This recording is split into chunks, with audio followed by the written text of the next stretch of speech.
So now coming on to Eid namaz now.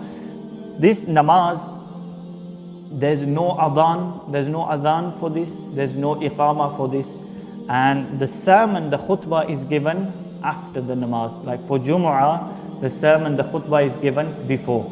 And if I just go over the method as well, because we only perform this twice a year, so a lot of brothers, they make a lot of mistakes whilst performing this prayer. So the intention is 2 units.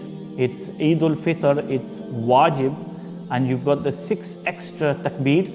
So you'll say behind the Imam and facing Qibla, you'll say Allahu Akbar, and you will fold your hands, and then you will recite Subhanak Allahumma. And then the Imam, he will raise his hand saying Allahu Akbar. You will do the same once. He will do this again, second time, and the third time he will raise his hands, Allahu Akbar. This time he will fold his hands. So you will fold your hands. So an easy way to remember this is the takbir. After the takbir, if there is recitation, then you fold your hands. So after the first takbir, you recite Subhanakallah. So you fold your hands, and then the second takbir, you don't recite anything, so you don't fold your hands. And then the third takbir, again, you don't fold your hands because you're not reciting. Now this fourth takbir altogether is the fourth takbir. Since you started, you are going to fold your hands because you are going to recite.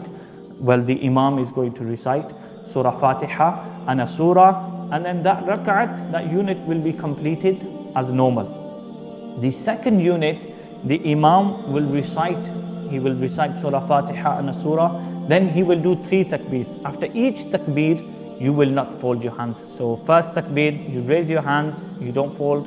Second takbeer, you raise your hands, you don't fold your hands. Third takbeer as well, you raise your hands, you don't fold your hands. Fourth takbeer, you will go down into ruku, and the second rakat also will be completed as normal. So this is how we perform the namaz-e-Eid. After the namaz, this is when the Imam, he will give the khutbah. Between the takbeers, how much of a gap does there have to be? So the scholars, they say that you should remain quiet for the duration that one can say Subhanallah 3 times. And if you join the Imam, just say when he was reciting, so he was reciting Surah Fatiha, so basically you missed the 3 extra takbeers of the first unit. If you missed the extra 3 takbeers of the first unit, and the Imam is now reciting Surah Fatiha, so the ulama, they say that you should join, and then you should do those 3 takbeers yourself. Now if you join the Imam, and the Imam, he's in the ruku position now, so the ulama, they say that you should go into the ruku position, and in the ruku position you should do the 3 takbeers, and you will not raise your hands in the ruku position. The scholars, they say that if you know that you can do the 3 takbeers standing, and you can you can catch the Imam and join the Imam in ruku, then you can do the 3 takbeers standing and then join the Imam in the ruku position.